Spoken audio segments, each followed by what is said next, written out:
धर्मवीर छत्रपती संभाजी महाराजांच्या शौर्याने पावन झालेल्या धर्मवीर या गडावरती आज आपण आलेलो आहोत आणि हे गडाचं मुख्य द्वार आहे. इथून या गडाला एंट्री होते. तर मित्रांनो, आपण आज हा गड कशा पद्धतीने आहे तो आपण आज जाऊन बघणार आहे. चला तर मग जाऊयात.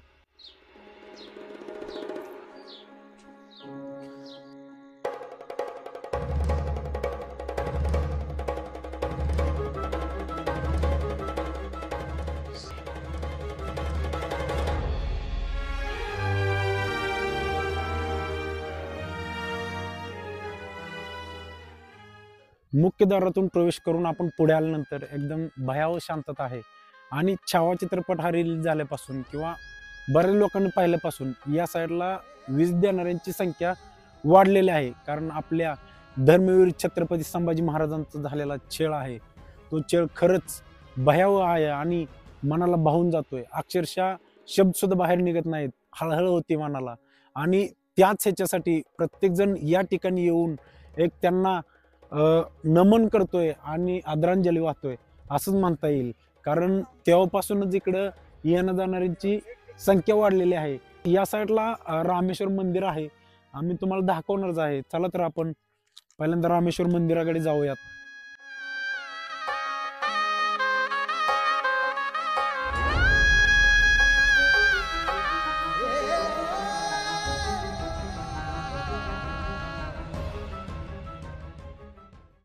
धर्मवीर गडाच्या मुख्य द्वारापासून पुढे आल्यानंतर आपल्याला रामेश्वर मंदिर हे पहिल्यांदा पाहायला मिळत आहे. तर ते माझ्या पाठीमागे तुम्ही पाहू शकता.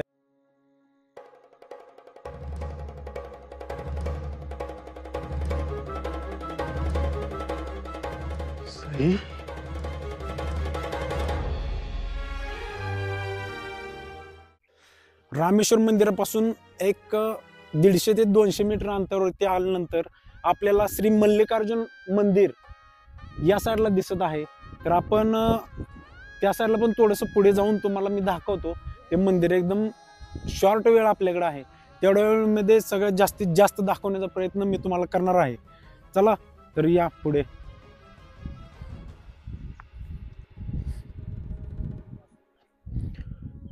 पुरातन हे पाहू शकता तुम्ही. ह्या ज्या पुरातन काळातील ज्या काही वास्तू आहेत ते बऱ्यापैकी पडखळीस आलेल्या आहेत. म्हणजे हळूहळू या गोष्टी संपुष्टात चाललेल्या आहेत. तरी आपला जो काही इतिहास आहे तो थोडाफार जतन करून ठेवण्यात आला तर बरं होईल असं मला वाटतं. कारण ह्या जर गोष्टी अशा संपुष्टात आल्या तर येणाऱ्या पिढीला काहीतरी वेगळंच वाटेल. कारण काय होते, कोण होते, काय ह्या गोष्टींचं त्यांना काही म्हणजे भानच राहणार नाही. किंवा या ठिकाणी आपल्याला अतिक्रमण सुद्धा पाहायला मिळू शकतं भविष्य काळामध्ये. तर आपण या ठिकाणी आलेलो आहोत. श्री मल्लिकार्जुन मंदिर या ठिकाणी आलेलं आहे. अतिशय पुरातन काळातील हे मंदिर आहे आणि तुम्ही पाहू शकता इथलं जे बांधकाम आहे ते एकदम मजबूत आणि मोठे मोठे दगडांचं बांधकाम आहे.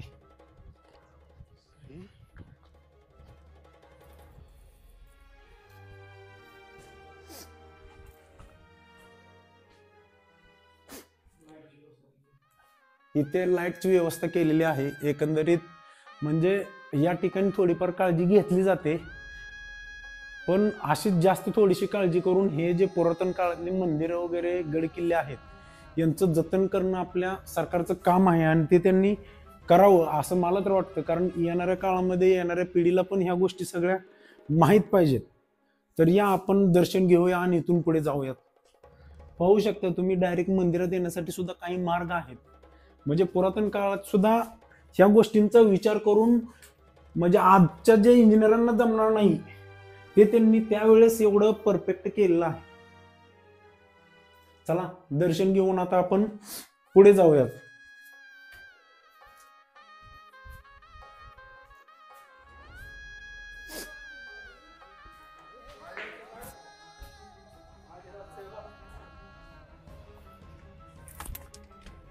तर आता आपण जवळजवळ धर्मवीर गडाच्या एकदम जवळ आलेला आहोत. आपल्याला वेळेच्या अभावी सगळ्या गोष्टी सविस्तर दाखवता येणार नाहीत, पण ज्या गोष्टी तुम्हाला पाहायच्या आहेत ते तुम्हाला सगळ्या गोष्टी दाखवणार आहे.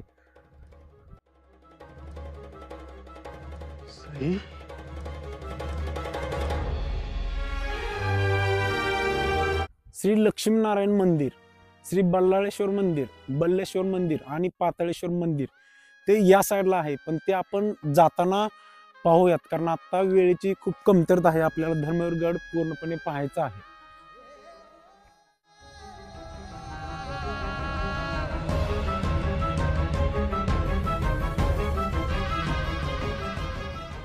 धर्मवीर गडाचं जे मेन द्वार आहे त्या ठिकाणी आपण एकंदरीत पोहोचलेलं आहे आणि इथून पुढे आपण जाऊन धर्मवीर गडाचं पूर्ण कोणा ना कोणा तुम्हाला या व्हिडिओच्या माध्यमातून दाखवणार आहे. चला तर मग या.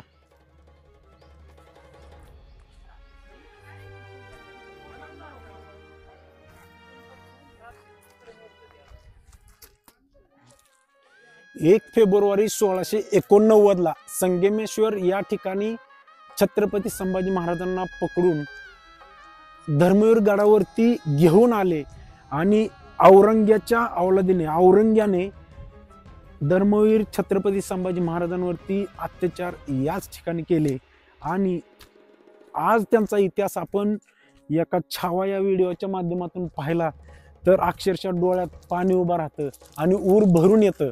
तर त्यावेळेस त्यांनी जो सोसलेला अत्याचार असेल तर तो किती भयावह असेल आपण विचार सुद्धा करू शकत नाही. विचार जरी केला तरी धडकी भरते. मग काय त्यांची अवस्था केली असेल त्या औरंग्याने. हा सगळा जो परिसर आहे तो धर्मवीर गडाचा परिसर आहे. तर हे आहे त्या औरंग्याचं तख्त. ह्या साईडला पहा, हे जे आहे ते औरंग्याचं तख्त आहे. कदाचित औरंग्या आणि त्याची जी खुर्ची आहे मेन खुर्ची ती ह्याच तख्तावरती असेल. 29 दिवस अत्याचार होत होते. एवढे भयावह ते अत्याचार होत होते की बास प्रत्येक घाव आपल्या काळजावरती वार करतो, एवढा भयावह अत्याचार होत होता. कारण त्यांनी जे सहन केलंय ते कोणच करू शकत नाही. कारण छत्रपती संभाजी महाराजांचं ते बलदंड शरीर, ते शरीरावरती एवढे घाव केले होते की बस औरंग्या आणि त्याचे जे सहकारी आहेत त्यांना त्या छत्रपती संभाजी महाराजांच्या चेहऱ्यावरती भीती बघायची होती. पण मित्रांनो, छत्रपती संभाजी महाराजांच्या चेहऱ्यावरती शेवटपर्यंत भीती त्यांना पाहायला मिळाली नाही. हे औरंग्याचं दुर्भाग्य म्हणून म्हणावं लागेल आपल्याला. तर पाहू शकताय इथूनच चढायला पायऱ्या वगैरे आहेत आणि इथून आपण वरती पण जाणार आहोत.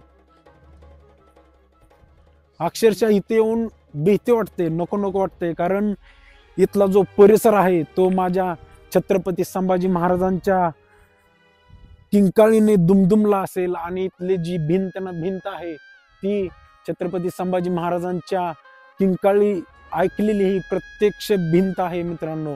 आणि ही आपल्याला साक्षी देते माझा छत्रपती संभाजी महाराज याच ठिकाणी पूर्ण घायल झालेला, पण तो घाबरला नाही.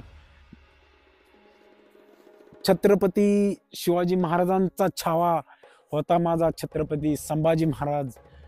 त्यांची नख कापली गेली, त्यांची जीभ काढत होते, परत त्यांच्यावरती एवढे अत्याचार, त्यांच्या प्रत्येक जखमेवरती मीठ चोळण्यात आलं तरी सुद्धा त्यांच्या नजरेत जरा सुद्धा भीती दिसली नाही. त्यामुळे तर औरंग्या अजून चिडत होता. ही पाहू शकता आपण पुरातन काळातली वास्तू आज ही पडखळीस आलेली आहे. पडखळीस आलेलं आहे कारण याच्याकडे पूर्णपणे बऱ्यापैकी दुर्लक्ष झालेलं आहे. याच ठिकाणी कवई कलश आणि छत्रपती संभाजी महाराज माझे याच ठिकाणी कैद होते. बहादूर खान कोकम ताश तो औरंग्याचा दूध भाऊ होता. त्याने हा जो गड आहे तो म्हणजे त्याची ह्यातली ज्या गडाची देखरेख आहे तो करत होता. बहादूर खान कोकम ताश तो करत होता. त्यामुळे याला बहादूरगड हे असंही म्हणलं जात होतं. पण आपल्याला ते काही घेणं देणं नाही. तो बहादूर खान होता का कोण होता आपल्याला काही माहित नाही. आपल्याला फक्त एकच माहित आहे, हा आहे तो धर्मवीर गड आहे. धर्मवीर गड, कारण या धर्मवीर गड हा माझ्या छत्रपती संभाजी महाराजांचा एक शौर्यगड आहे. भीमा नदी व सरस्वती नदी यांचा संगम या गडाच्या पाठीमागल्या साईडला होतोय मित्रांनो. तुम्ही पाहू शकता या साईडला अतिशय सुंदर वातावरण झालेलं आहे आणि दिवसही मावळतीला लागलेला आहे. माझ्या छत्रपती संभाजी महाराजांना शतश नमन, कारण त्यांनी काय यातना सहन केल्या असतील खरंच शब्दात सांगता येत नाही, एवढं दुःख त्यातून होत आहे मित्रांनो. चला आपण पाहूयात पूर्ण या पुरातन काळातील ज्या काही वास्तू आहे ते पूर्ण आपण आतमध्ये जाऊन पाहूयात. पूर्णपणे मोडकळी चालले आहेत बघा तुम्ही. हे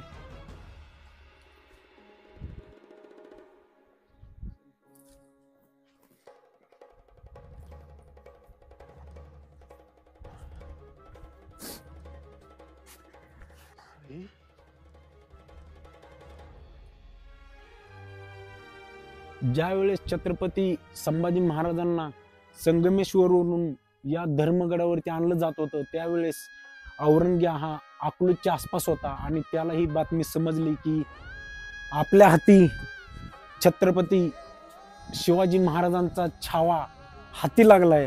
त्यावेळेस औरंग्या खूप खुश झाला होता आणि तो अकलूज वरून त्या धर्मवीर गडाकडे यायला लागला होता.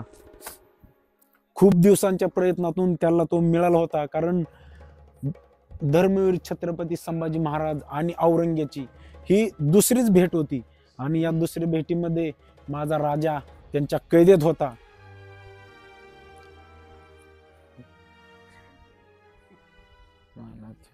या ठिकाणी काहीतरी पुरातन काळातील एक विशिष्ट अशी एक रचना केलेली एक हे टब टब वगैरे त्या टाइप मध्ये आहे. या साईडला पाहू शकताय तुम्ही. इथून बॅक साईडचे दरवाजे वगैरे खूप मोठे मोठे आहेत.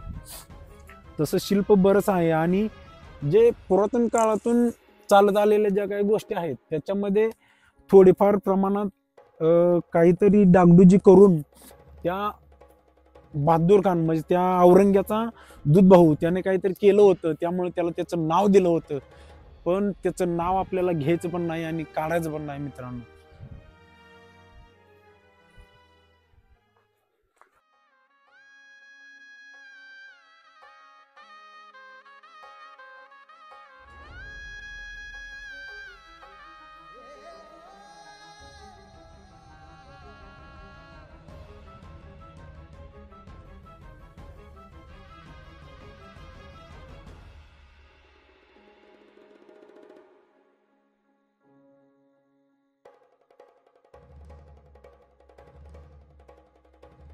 धर्मवीर छत्रपती संभाजी महाराज माझा राजा कधीच औरंग्याच्या हाती लागला नसता, पण गणोजी शिर्के आणि कान्होजी शिर्के असल्या अवलादींमुळे माझा राजा औरंगजेबच्या हाती लागला.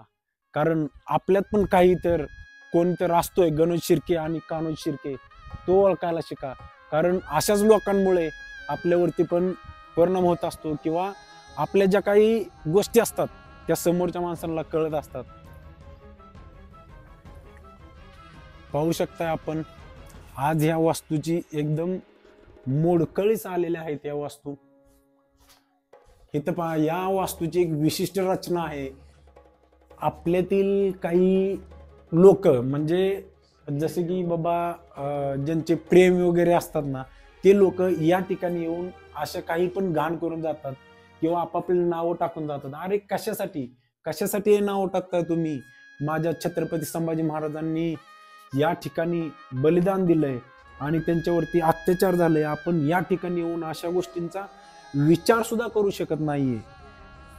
या ठिकाणी तुम्ही पाहू शकताय त्यावेळेसचं जे आहे ना ते शौचालय या ठिकाणी आहे त्या स्थितीमध्ये आहे मित्रांनो. कारण याचं जे आउटलेट असतंय ते बॅक साईडला असतंय. तुम्ही पाहू शकताय पाठीमागल्या साईडला.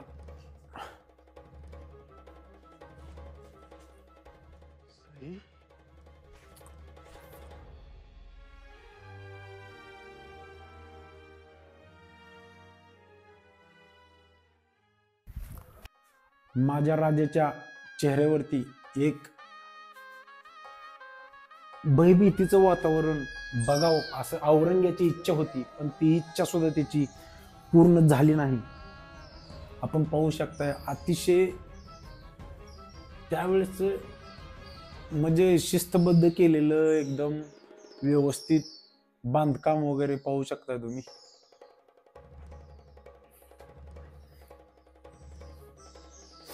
आता हे पूर्णपणे मोडकळीस आलेलं आहे. कारण या गोष्टींचं जर आपण संधारण नाही केलं किंवा संरक्षण नाही केलं किंवा ह्या गोष्टी सरकारने जर मनावर नाही घेतल्या तर कालांतराने ह्या गोष्टी पूर्णपणे संपुष्टात येणार आहेत. आणि आपण ह्या गडाच्या पूर्वेकडल्या साईडला आलेलो आहे. तर या साईडला काही नाही, तर आपण जाऊया आता पुढून वरच्या साईडला जाऊया. अतिशय गनिमी काव्याने व्यवस्थित वेगवेगळ्या रूम्स टाईप मध्ये हे केलेलं आहे. आणि शिल्प तुम्ही पाहू शकताय, अतिशय कोरीवदार सगळ्या गोष्टी आहेत. हे वरून जे ओपन ठेवलेली जागा आहे ती व्यवस्थित या रूम मध्ये व्यवस्थित आणि सफिशियंट लाईट पडण्यासाठी ती ओपन ठेवलेली जागा आहे. तसेच तुम्ही पाठीमागच्या साईडला पाहू शकताय, या साईडून पण शत्रूंवरती नजर ठेवण्यासाठी पाठीमागच्या साईडला पण जागा ठेवलेली आहे.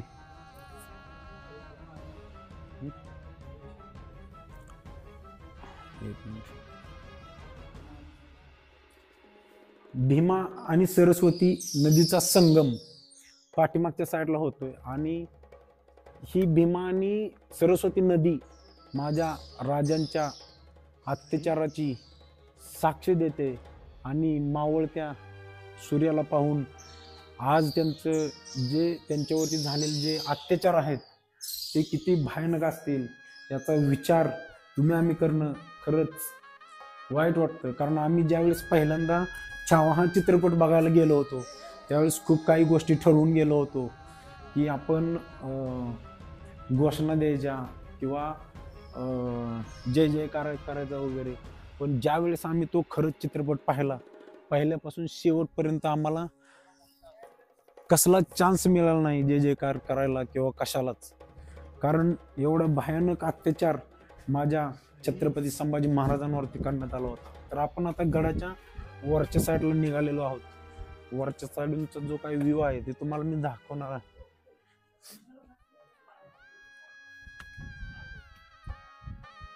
तर आपण आता गडाच्या वरच्या साईडला आलेलो आहोत.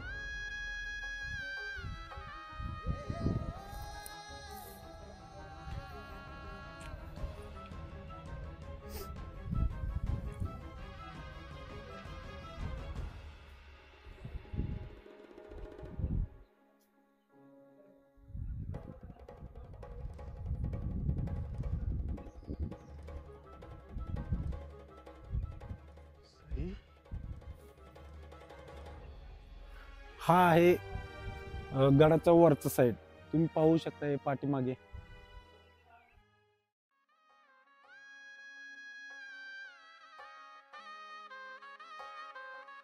याच्यावरती नावे लिहिलेत तर कुणी काही केलंय. या गोष्टींचं जर आपण संधारण नाही केलं तर ह्या गोष्टी सुद्धा कालांतराने मिटणार आहेत. आणि आपल्या राजांचा इतिहास आपल्याला काही दिवसांनी पाहायला पण मिळणार नाही. हे दुर्भाग्य असेल आपलं.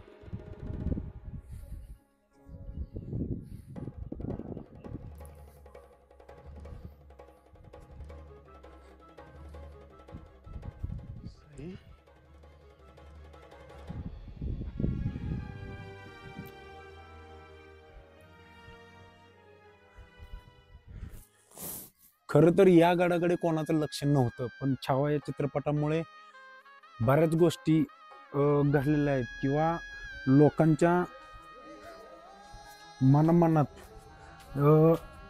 छत्रपती संभाजी महाराजांवरती झालेला अत्याचार तो रुजलेला आहे. आणि त्यांच्याबद्दल एक हळहळतोय माणूस. आणि तो इथं येऊन त्यांना एक आदरांजलीच व्यक्त करतोय असं मला वाटतंय. याच ठिकाणी औरंग्याचा दरबार होता. आज सांगताना सुद्धा मला लाज वाटते. कारण औरंग्या हा एवढा नीच आणि नालायक माणूस होता की बस. कारण त्याला तर काही बोलून चालता येणार नाही. कारण आपल्यातलाच गणुज शिर्के आणि कान्होज शिर्के हे बदलल्यामुळे छत्रपती संभाजी महाराज माझा राजा या औरंग्याच्या हाती लागला. नाहीतर औरंग्याची एवढी अवकात नव्हती की तो माझ्या छत्रपती संभाजी महाराजांना पकडेल आणि त्याला त्याच्या कैद करून ठेवेल. कारण तो त्यांना पकडण्यासाठी खूप वेळापासून त्याची वाट पाहत होता आणि त्याच्यासाठी तो तरसत होता. कधी मिळतोय, कधी हाती गावतोय. पण माझा राजा आपल्याच माणसामुळं हाती सापडला, नाहीतर त्या औरंग्याची कधीच काय अवकात नव्हती. याच ठिकाणावरून औरंग्या माझ्या राजाकडे येत होता आणि त्याला विनवणी करत होता, आमच्या धर्मामध्ये ये, तुला सोडून देतो, किंवा माझ्या मुलीशी लग्न कर, किंवा आमच्यातलं कोण तर तुझ्या सोबत लग्नाला तयार करतो, तुला म्हणजे तुला सोडून देतो, तुला वतन देतो वगैरे, तुला जहागिरी देतो. अशी बऱ्याच गोष्टीची त्याने आमिष दाखवली. पण माझा राजा कधीही बदलणार नव्हता. छत्रपती संभाजी महाराज माझा राजा कधीही बदलणार नव्हता.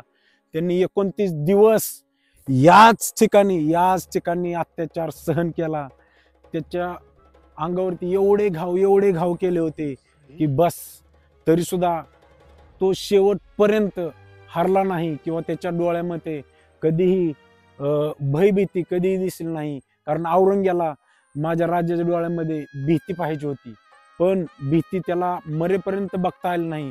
कारण माझा राजा कधीही घाबरणारा नव्हता, कारण तो छत्रपती शिवाजी महाराजांचा छावा होता. छत्रपती संभाजी महाराज ना शतशः नमन. आणि माझ्या छत्रपती संभाजी महाराजांच्या समवेत फक्त आणि फक्त कवी कलश होता. तो शेवटपर्यंत सोबत होता, कारण तसा एक मित्र तरी प्रत्येकाच्या आयुष्यात असावा. तो औरंग्या त्या एका गोष्टीसाठी शेवटपर्यंत तरसत होता, तरी सुद्धा त्याला ती गोष्ट पाहायला मिळाली नाही, कारण तो फक्त आणि फक्त छत्रपती शिवाजी महाराजांचा छावा होता. आपल्याला साधा काटा जरी सुचला तर आपल्याला काय करावं हे सुचत नाही. माझ्या राजाचे त्यावेळेस डोळे काढले होते आणि हे नख ते ओढून काढले होते. हे जर आपल्याला चित्रपटात बघताना जर डोळ्यात पाणी येत असेल, तर त्यावेळेस त्यांनी कशा पद्धतीने सण केला असेल आपण विचार पण नाही करू शकत. कारण त्या गोष्टींचा विचार जरी केला तर डोकं नुसतं सुन्न होऊन जातं. काय कसं कसं कसं सण केला असेल त्यांनी. जीभ बाहेर काढली, ओ जीभ, जीभ बाहेर काढल्यानंतर काय यातना होत असतील, काय यातना सहन केल्या माझ्या छत्रपती संभाजीराजेंनी. सांगा ना तुम्ही. आपण विचार नाही करू शकत. तुम्ही प्रत्येक जण या ठिकाणी येऊन जावा, एक वेळ येऊन जावा. कारण माझ्या राजांवर जो अत्याचार झालाय त्याला एक प्रकारची इथे येऊन त्यांना एक आदरांजली असेल. कारण जे त्यांनी सहन केलंय आपल्या स्वराज्यासाठी ते कोणीही सहन करू शकत नाही. तर या ठिकाणी कमीत कमी सरकारने थोडंसं लक्ष देऊन या ठिकाणचा जो काही भाग आहे तो असंच संधान करून ठेवावं. कारण येणाऱ्या पिढीसाठी हा इतिहास पाहायला मिळेल. कारण आता आपण पाहिलाच आहोत, आतला जो गड आहे तो पूर्णपणे मोडकळीस आलेला आहे, आणि तो मोडकळीस आल्यामुळे भविष्य काळात तो असेल का नसेल काही माहीत नाही. पण माझ्या छत्रपती संभाजीराजांच्या मावळ्यांनी हा जो इथला भाग आहे, म्हणजे ज्या ठिकाणी माझा राजा कैद होता किंवा त्यांच्यावरती अत्याचार होत होते, त्या ठिकाणचा जो परिसर आहे तो माझ्या मावळ्यांनी व्यवस्थित सजवलेला आहे. आणि या ठिकाणी झेंडा वगैरे लावून अतिशय व्यवस्थित सगळ्या गोष्टी केलेल्या आहेत. आणि या ठिकाणी फूल वगैरे दररोजच्या दररोज वाहिले जातात. तर या ठिकाणी कोणताही सरकारी निधी किंवा काहीही नाही, तरी सुद्धा प्रत्येक मावळा येऊन इथे काळजी घेतोय. पण याकडे सरकारनेही लक्ष द्यावं असं मला वाटतं. कारण येणाऱ्या काळामध्ये जी येणारी पिढी आहे त्यांना पण माझ्या छत्रपती संभाजी महाराजांचं जे काय या ठिकाणी झालेलं म्हणजे बलिदान किंवा त्यांच्यावर झालेला जो अत्याचार आहे त्या ठिकाणचं कमीत कमी माहिती तरी मिळेल, आणि हा एक इतिहास आपल्याला येणाऱ्या पिढीला कळेल. त्यासाठी याकडे पण सरकारने लक्ष द्यावं. छावा चित्रपटातून छत्रपती संभाजी महाराजांच्या वरती झालेला जो अत्याचार आहे तो आपण त्या व्हिडिओच्या माध्यमातून, त्या मूवीच्या माध्यमातून पाहिलाच. पण धर्मवीर गडाची पूर्णपणे माहिती आपण आपल्या व्हिडिओच्या माध्यमातून तुम्हाला दिली.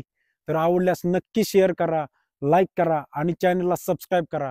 आणि अशाच वेगवेगळ्या व्हिडिओ साठी आपल्या बेल आयकॉन ऑन करून ठेवा. कारण येणारे प्रत्येक व्हिडिओ तुम्हाला सगळ्यात पहिल्यांदा पाहायला मिळतील. तर भेटूयात पुढच्या व्हिडिओमध्ये.